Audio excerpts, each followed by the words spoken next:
کیونکہ واللہ ان سے ایک جہاں چھوٹ گیا ہے جہاں سے وہ توشہ نہیں لے سکے، اور وہ ایک ایسے جہاں میں داخل ہو جاتے ہیں جس کے لیے ان کے پاس کوئی توشہ نہیں ہوتا۔ تو ابن سماک رحمۃ اللہ علیہ کے قول پہ اس کو بیان کیا جا سکتا ہے، قول کے طور پہ، آپ صلی اللہ علیہ وسلم کی حدیث کے طور پہ بیان کرنا درست نہیں ہے۔ اگلی روایت بھی سن لیجئے، آپ صلی اللہ علیہ وسلم کا ارشاد ہے، جس نے درود شریف پڑھا تو گویا مجھ پر سارے درود بھیج دیے۔ وہ درود شریف کون سا ہے؟ اللہم صلی علی محمد بعدد کل ذکر الف الف مرہ، اے اللہ محمد صلی اللہ علیہ وسلم پر رحمت کاملہ نازل فرما ان کے ہر مرتبہ ذکر کے عدد کے بقدر لاکھوں مرتبہ۔ اس روایت کے بارے میں حکم کیا ہے؟ تلاش بسیار کے باوجود یہ روایت سندن تاحال کہیں نہیں مل سکی، اور جب تک اس کی کوئی معتبر سند نہ ملے رسول اللہ صلی اللہ علیہ وسلم کے انتساب سے اسے بیان نہ کیا جائے۔ اگلی روایت بھی سن لیجئے، پیغمبر صلی اللہ علیہ وسلم نے فرمایا، مومین بانسری ہے، خالی ہونے کے وقت شور کرنے والی ہے۔ عارف باللہ مولانا جلال الدین محمد رومی رحمۃ اللہ علیہ مثنوی میں لکھتے ہیں کہ جیسا کہ پیغمبر صلی اللہ علیہ وسلم نے فرمایا مومین بانسری ہے، خالی ہونے کے وقت شور کرنے والی ہے، تو اس روایت کے بارے میں حکم یہ ہے کہ تلاش بسیار کے باوجود یہ روایت سندن تاحال کہیں نہیں مل سکی، اور جب تک اس کی کوئی معتبر سند نہ ملے آپ صلی اللہ علیہ وسلم کے انتساب سے بیان نہ کیا جائے۔ اگلی روایت بھی سن لیجئے، ہر مرنے والا ضرور یہ تمنا کرے گا کہ وہ پہلے مر جاتا، نیک تو اس لیے کہ جلد بھلائی کی طرف پہنچ جاتا، اور بد اس لیے کہ بدکاری کم ہوتی۔ عارف باللہ مولانا جلال الدین محمد رومی رحمۃ اللہ علیہ مثنوی میں لکھتے ہیں، اس حدیث کے بیان میں ہر مرنے والا یہ ضرور تمنا کرے گا کہ وہ پہلے مر جاتا، اگر وہ نیک ہے تو اس لیے کہ جلد بھلائی تک پہنچ جاتا، اور اگر بد ہے تو اس لیے کہ اس کی بدکاری کم ہوتی۔ اس روایت کے بارے میں حکم کیا ہے؟ تلاش بسیار کے باوجود یہ روایت سندن تاحال کہیں نہیں مل سکی، لہذا اس کو آپ صلی اللہ علیہ وسلم کے انتساب سے بیان نہ کیا جائے جب تک کہ اس کی کوئی معتبر سند نہ مل جائے۔ اگلی روایت بھی سن لیجئے، پیغمبر صلی اللہ علیہ وسلم نے فرمایا، رزق کا دروازہ بند ہے اور اس پر تالا لگا ہوا ہے، اس کی کنجی محنت، کوشش اور کمانا ہے۔ عارف باللہ مولانا جلال الدین محمد رومی رحمۃ اللہ علیہ مثنوی میں لکھتے ہیں کہ پیغمبر صلی اللہ علیہ وسلم نے فرمایا، اے نوجوان، رزق کا دروازہ بند ہے اور دروازے پر تالا ہے، ہماری حرکت اور آنا جانا اور کمانا اس تالے اور پردے کی کنجی ہے۔ اس روایت کے بارے میں حکم کیا ہے؟ تلاش بسیار کے باوجود یہ روایت سندن تاحال کہیں نہیں مل سکی، لہذا اس کو آپ صلی اللہ علیہ وسلم کے انتساب سے بیان نہ کیا جائے جب تک کہ اس کی کوئی معتبر سند نہ مل جائے۔ اگلی روایت بھی سن لیجئے، اس درود کے پڑھنے والے کو آسمان و زمین بھر کر اور عرش عظیم کے برابر ثواب ملتا ہے۔ وہ درود شریف کون سا ہے؟ اللہم صلی علی محمد ملء السماوات والارض وملء العرش العظیم۔ علامہ مخدوم محمد ہاشم سندھی رحمۃ اللہ علیہ ذریعۃ الوصول میں تحریر فرماتے ہیں اسی درود شریف کو، جس کا ترجمہ یہ ہے، یا اللہ رحمت نازل فرما حضرت محمد صلی اللہ علیہ وسلم پر، جس سے آسمان بھر جائے، زمین بھر جائے اور عرش عظیم بھر جائے۔ فائدہ کہتے ہیں کہ اس درود شریف کے پڑھنے والے کو آسمان و زمین کی بھرائی اور عرش عظیم کے مقدار کے برابر ثواب ملتا ہے۔ تو اس روایت کے بارے میں حکم کیا ہے؟ تلاش بسیار کے باوجود یہ روایت سندن تاحال کہیں نہیں مل سکی، اور جب تک اس کی کوئی معتبر سند نہ ملے رسول اللہ صلی اللہ علیہ وسلم کے انتساب سے بیان نہ کی جائے، معتبر سند ملنے تک موقوف رکھیں۔ اگلی روایت بھی سن لیجئے، بانٹنے والا جہنمی ہے۔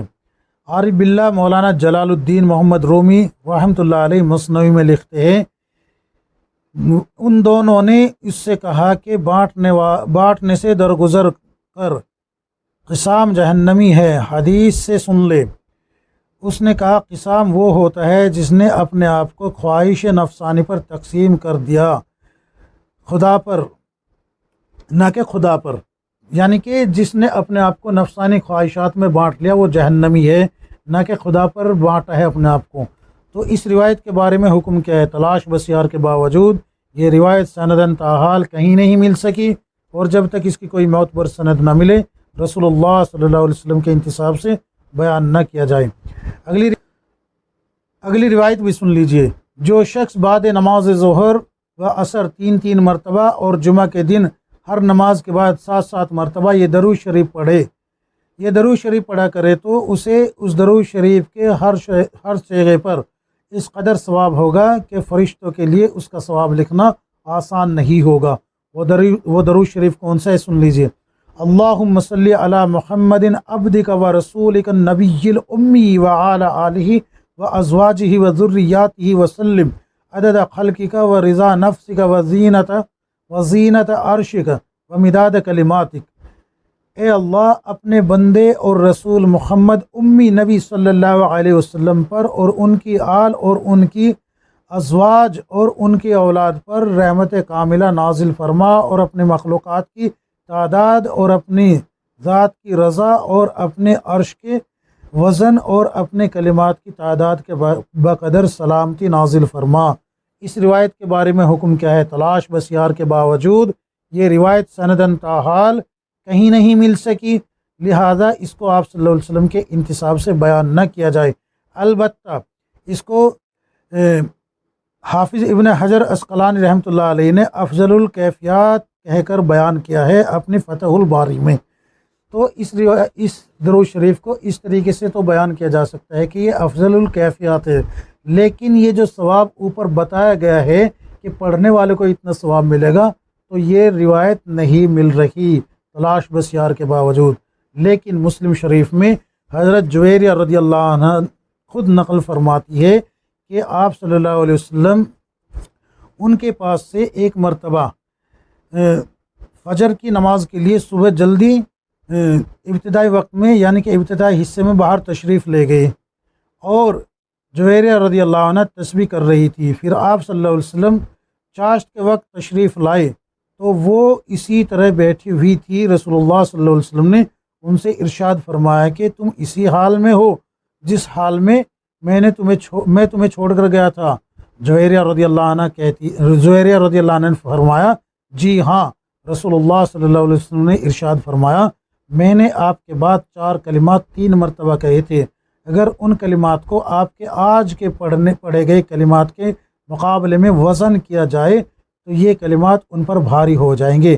وہ کلمات کیا ہے؟ سبحان اللہ و بحمدہ عدد خلقہ و رضا نفسہ و زینت عرشہ و مداد کلماتہ۔ تو یہ مسلم شریف کی روایت ہے، یہ تو پڑھنا بالکل بہتر ہے، درست ہے یہ والے کلمات۔ اور یہ درود شریف جو ہے، اس درود شریف کے بارے میں کیا آیا کہ یہ جو ہے افضل الکیفیات ہے، لیکن یہ جو اوپر ذکر کیا گیا ہے نا کہ اتنا اجر ملے گا، اتنا ثواب ملے گا پڑھنے والے کو، یہ ثابت نہیں ہو پا رہا۔ یہ درود شریف پڑھنا تو جو ہے بہتر ہے، کیونکہ اس کو فتح الباری میں ابن حجر عسقلانی رحمۃ اللہ علیہ نے نقل کیا ہے، اور یہ جو ہے مسلم شریف میں ملتی ہے روایت، یہ آخری جو ٹکڑا ہے اس درود شریف کا یہ اس میں ملتا ہے۔ تو اس طریقے سے اس کو پڑھنا بالکل درست ہے، لیکن یہ ثواب سمجھ کر پڑھنے سے جو ہے ثابت نہیں ہو پاتا کہ یہ ثواب ملے گا، لہٰذا اس ثواب کی نیت سے نہ پڑھے، بلکہ آپ صلی اللہ علیہ وسلم کو درود شریف اگر پڑھنا ہے آپ کو تو یہ پڑھ سکتے ہیں، لیکن وہ ثواب کی امید نہ رکھے کہ وہ ملے گا، باقی اللہ بہتر جانے کون سا ثواب ملے گا، کتنا ملے گا۔ اگلی روایت بھی سن لیجئے۔ درج ذیل کلمات پڑھنے پر حضور صلی اللہ علیہ وسلم کی سفارش کے حساب نہ لیا جائے، اور یہ کہ اللہ تعالیٰ نے بخش دیا۔ وہ کلمات کیا ہے؟ اللہم آمنا فی اوطاننا و اصلاحنا و اصلاح والامرنا اللہم صلی علی محمد کلمن ذکرت ذاکرون و کلمن غفل عن ذکر الغافلون۔ اے اللہ ہمارے وطن کو امن کا گہوارہ بنا اور ہمیں نیک بنا، اور ہمارے حاکموں کو نیک بنا۔ اے اللہ محمد صلی اللہ علیہ وسلم پر رحمت کاملہ نازل فرما، جب بھی یاد کرنے والے انہیں یاد کرے، اور جب بھی غافل ہونے والے ان سے غافل ہو۔ اس روایت کے بارے میں حکم کیا ہے؟ تلاش بسیار کے باوجود یہ روایت سندن تاحال ہمیں کہیں نہیں مل سکی، اور جب تک اس کی کوئی معتبر سند نہ ملے تب تک اس کو آپ صلی اللہ علیہ وسلم کے انتصاب سے بیان نہ کیا جائے۔ واضح رہے کہ زیر بحث کلمات پر مذکورہ فضیلت سندن کسی روایت میں نہیں مل سکی، تاہم یہ ضرور ہے کہ متعدد علماء نے خواب میں امام شافعی رحمۃ اللہ علیہ کی زیارت کی۔ پوچھنے پر امام شافعی رحمۃ اللہ علیہ نے بتایا کہ اللہ تعالیٰ نے مذکورہ درود یعنی اللہم صلی علی محمد کلمن ذکرن ذاکرون و کلمن غفلن ان ذکرن غافلون پڑھنے پر میری بخشش کر دی، نیز نبی صلی اللہ علیہ وسلم نے ان کے حق میں اللہ تعالیٰ سے سفارش کی کہ ان سے حساب نہ لیا جائے۔ یہ ساری تفصیل حافظ سخاوی رحمۃ اللہ علیہ نے القول البدیع میں نقل کی ہے۔ تو یہ جو درود شریف آیا ہے نا، یہ درود شریف جو ہے حضرت امام شافعی رحمۃ اللہ علیہ نے خواب میں بتایا ہے، اور اس درود شریف کو جو ہے نقل بھی کیا گیا ہے۔ کہاں پر، یہ بھی سن لیجئے۔ اس کو نقل کیا گیا ہے ان کی جو کتاب ہے الرسالہ میں موجود ہے، محمد صلی اللہ علیہ وسلم پر درود کی وجہ سے۔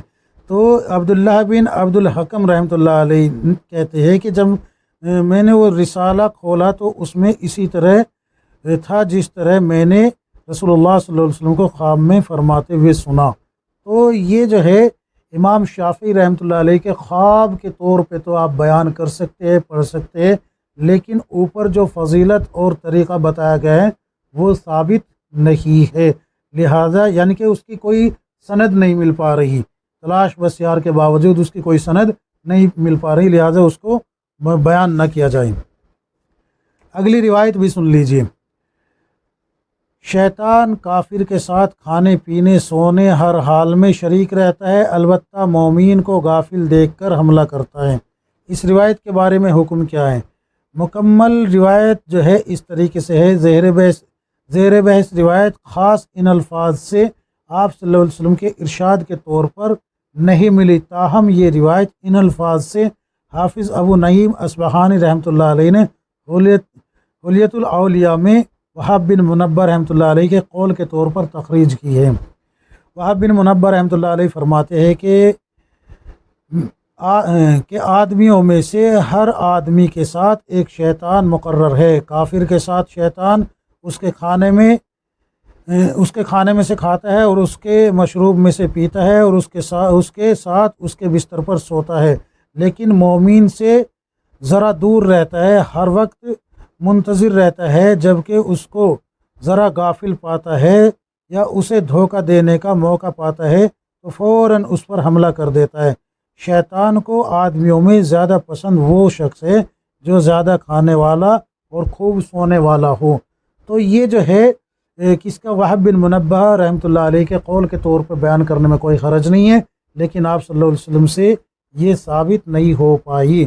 البتہ ایک بات اہم ہے، وہ یہ ہے کہ امام مسلم رحمۃ اللہ علیہ نے صحیح مسلم میں ایک روایت نقل کی ہے کہ نبی صلی اللہ علیہ وسلم کی زوجہ حضرت عائشہ رضی اللہ عنہ فرماتی ہے کہ رسول اللہ صلی اللہ علیہ وسلم ایک شب میرے پاس سے گئے تو مجھے آپ صلی اللہ علیہ وسلم پر غیرت آئی، پھر جب آپ صلی اللہ علیہ وسلم تشریف لائے تو آپ نے میرے فعل کو دیکھا تو فرمایا تمہیں کیا ہوا اے عائشہ، کیا تمہیں غیرت آئی ہے؟ میں نے کہا کہ ایسا کیوں نہ ہو کہ میرے جیسی آپ جیسے پر غیرت نہ کرے۔ چنانچہ رسول اللہ صلی اللہ علیہ وسلم نے ارشاد فرمایا کیا تمہارے پاس تمہارا شیطان آیا تھا؟ حضرت عائشہ رضی اللہ عنہ فرماتی ہے یا رسول اللہ کیا میرے ساتھ شیطان ہے؟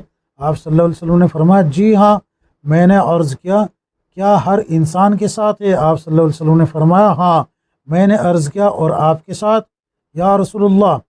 تو آپ صلی اللہ علیہ وسلم نے فرمایا ہاں، لیکن میرے رب نے اس کے مقابلے میں میری مدد کی ہے، یہاں تک کہ میں اس سے محفوظ ہو چکا ہوں۔ تو یہ بات بالکل صحیح ہے کہ ہر انسان کے ساتھ شیطان لگا ہوا ہے، اور شیطان جو ہے اس کو جب غفلت میں دیکھتا ہے تو وار کرتا ہے۔ اور یہ جو نقل کیا گیا ہے نا کہ رسول اللہ صلی اللہ علیہ وسلم نے کہا کہ کافر کے ساتھ رہتا ہے، اس کے ساتھ کھاتا ہے، پیتا ہے، سوتا ہے، اور مومین کے ساتھ اس وقت اس سے تھوڑا بچ کے رہتا ہے، تو یہ رسول اللہ صلی اللہ علیہ وسلم کا قول نہیں بلکہ وہب بن منبہ رحمۃ اللہ علیہ کا قول ہے، لہذا وہب بن منبہ رحمۃ اللہ علیہ کی طرف منسوب کر کے بیان کرنے میں کوئی حرج نہیں ہے، لیکن صحیح مسلم میں یہ روایت موجود ہے کہ ہر انسان کے ساتھ شیطان لگا ہوا ہے۔ اگلی روایت بھی سن لیجئے۔ اللہ سبحانہ و تعالیٰ کا ارشاد، اللہ سبحانہ و تعالیٰ ارشاد فرماتے ہیں، جس نے مجھ سے محبت کی میں نے اسے قتل کیا، اور جسے میں نے قتل کیا میں خود ہی اس کی دیت ہوں۔ اس روایت کے بارے میں حکم کیا؟ زیر بحث روایت علامہ شمس الدین محمد بن حمزہ بن محمد فناری رومی حنفی رحمۃ اللہ علیہ نے اس کو نقل کیا ہے، یعنی کہ ذکر کیا ہے، ان الفاظ سے بلا سند ذکر کی ہے۔ مروی ہے کہ اللہ سبحانہ و تعالیٰ ارشاد فرماتے ہیں، جس نے مجھ سے محبت کی میں نے اسے قتل کیا، اور جسے میں نے قتل کیا میرے ذمے اس کی دیت ہے، اور جس کی دیت میرے ذمے ہو تو میں خود ہی اس کی دیت ہوں۔ بعض دیگر مصدار اس طریقے سے بھی ہے۔ زیر بحث روایت علامہ نعمت اللہ بن محمود نخجوانی رحمۃ اللہ علیہ نے فواحتے میں، اور ملا علی قاری رحمۃ اللہ علیہ نے مرقات میں، اور علامہ اسماعیل حقی استانبولی رحمۃ اللہ علیہ نے روح البیان میں، اور علامہ آلوسی رحمۃ اللہ علیہ نے روح المعانی میں بلا سند ذکر کی ہے، یعنی کہ اس کی کوئی معتبر سند نہیں مل رہی۔ تلاش بسیار کے باوجود یہ روایت سندن تاحال کہیں نہیں مل سکی، لہذا آپ صلی اللہ علیہ وسلم کے انتصاب سے بیان نہ کیا جائے۔ اگلی روایت بھی سن لیجئے۔ آپ صلی اللہ علیہ وسلم کا ارشاد، مومن دعا میں خدا سے دوزخ سے پناہ چاہتا ہے، دوزخ اس سے پناہ چاہتی ہے کہ اے خدا مجھے فلاں سے دور رکھ۔ عارف باللہ مولانا جلال الدین محمد رومی رحمۃ اللہ علیہ مثنوی میں فرماتے ہیں، لکھتے ہیں کہ حدیث شریف میں آیا ہے کہ مومن دعا میں خدا سے دوزخ سے پناہ چاہتا ہے، دوزخ اس سے دل جاں سے پناہ چاہتی ہے کہ اے خدا مجھے فلانے سے دور رکھ۔ اس روایت کے بارے میں حکم کیا ہے؟ تلاش بسیار کے باوجود یہ روایت سندن تاحال کہیں نہیں مل سکی، لہذا اس کو آپ صلی اللہ علیہ وسلم کے انتصاب سے بیان نہ کیا جائے۔ اگلی روایت بھی سن لیجئے۔ ایک صحابی رضی اللہ عنہ کا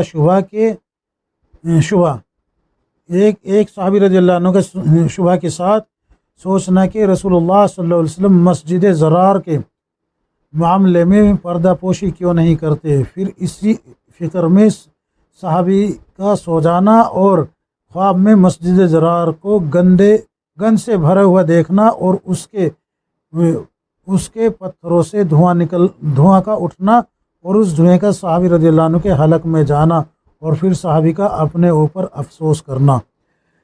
دیکھیے یہ بڑی طویل واقعہ ہے، اس طویل واقعے کا خلاصہ یہ نکلتا ہے